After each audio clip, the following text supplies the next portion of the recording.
Matendo ya Mitume 28 anasema Mungu ametufanya sisi kuwa overseers, kuwa waangalizi, tukiziangalia nafsi za watu zilizonunuliwa kwa agano la damu ya Mungu mwenyewe.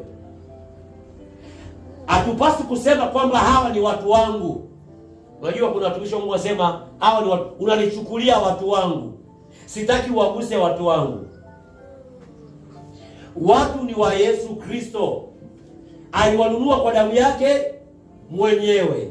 Mimi nimepewa dhamana ya overseer, ya kuwalisha, kuwachunga, kuwafundisha, kuwajenga, kuwaonya, kuwakaripia na kuwaongoza kupitia neno la Mungu.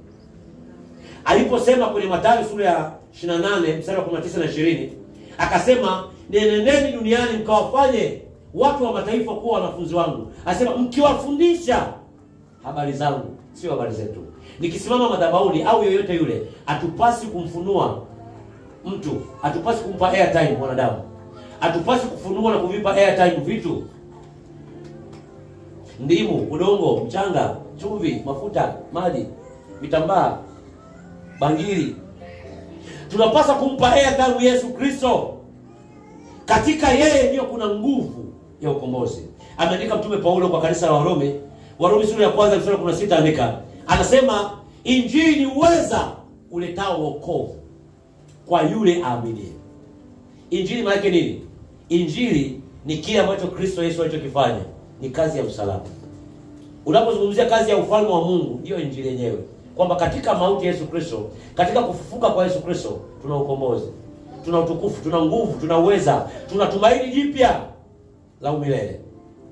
Yoyote anayesikia habari za injili Yesu Kristo, kuna uzima wa milele unazaliwa ndani yake. Yesu Kristo alikuwepo kabla hata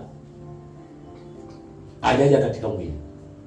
Unakumbuka kipindi fulani wakati Yesu Kristo anaongea na Wayahudi, Mafarisayo na Masadukayo, kwenye Yohana sura ya 8 mstari wa 58, akawaambia mimi ni mkubwa kuliko hata Ibrahimu. Wakamwambia mtu huyu amechanganyikiwa, wakataka kukota mawe kumpiga.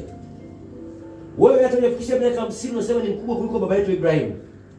Akawaambia nyie Wayahudi, kabla ya Ibrahimu kuwepo, mimi niko ambaye niko. Alikuwa anamwambia mimi nilikuwepo kabla ya Ibrahimu hajakuwepo. By the way, ukisoma Kutoka sura ya 3 mstari wa 14, tunaona malaika aliyo katika kijiti kisichoteketea kwa moto anamtuma. Alafu sauti ya malaika wa Mungu anamwambia Musa, nenda kawaambie wana wa Israeli kule Misri, niko ambaye niko amenituma nije kuwaokoa. Yule niko ambaye niko ndio Yesu Kristo alitambulisha kwenye Yohana sura ya 8 mstari wa 58. Yule niko ambaye alimtuma baba yenu Musa ndio mimi. Yesu ni Mungu aliyekuwepo. Yohana sura ya 1 anasema pale mtumishi wa Mungu.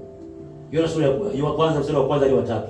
Hapo mwanzo palikuwa na neno, naye neno alikuwa kwa Mungu, naye neno alikuwa huyo mwanzo ndiye Mungu. Pasipo yeye hakufanyika chochote kile. Mstari wa 14 anasema naye neno, naye Mungu akauvaa mwili, akakaa na sisi kama Emmanuel.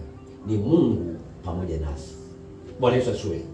Ujumbe wote ule ambao unaoandikwa kuanzia kitabu cha Mwanzo mpaka Malaki, kitabu cha kwenye maandiko, ni ujumbe ambao unahusiana na Yesu Kristo.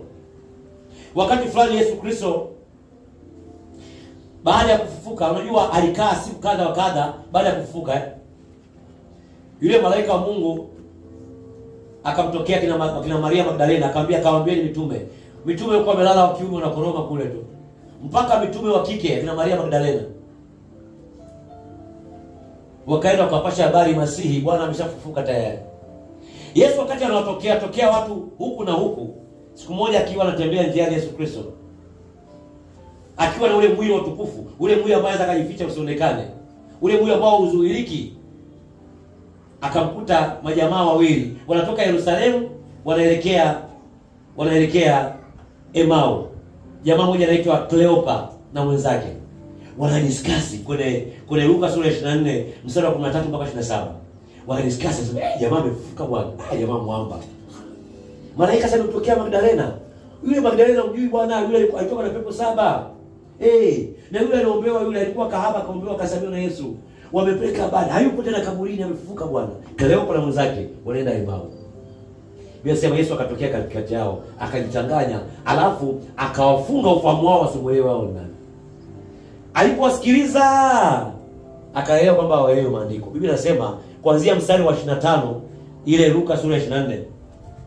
Kuanzia mstari wa 25 anasema akawaambia, enyi msiofahamu, wenye mioyo mizito ya kuamini yote waliosema manabii, je, hakumpasa Kristo kupata mateso haya na kuingia katika utukufu wake? Akaanza kutoka Musa na manabii wote, akawaelezea katika maandiko yote mambo yaliyomhusu yeye mwenyewe.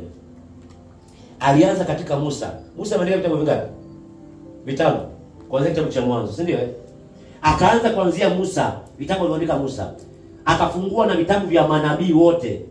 Yaani alifungua kuanzia Mwanzo mpaka Malaka. Akawaelezea mambo yanayomhusu yeye mwenyewe.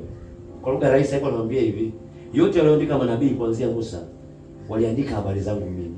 Akawafunulia, akamwambia hapa ni mimi, hapa nilikuwa mimi, hapa nilikuwa mimi, hapa nilikuwa mimi. Akiwa anapiga nao story akina Kleopa. Tunaposoma Biblia, message yetu lazima iwe ni nani? Yesu Kristo.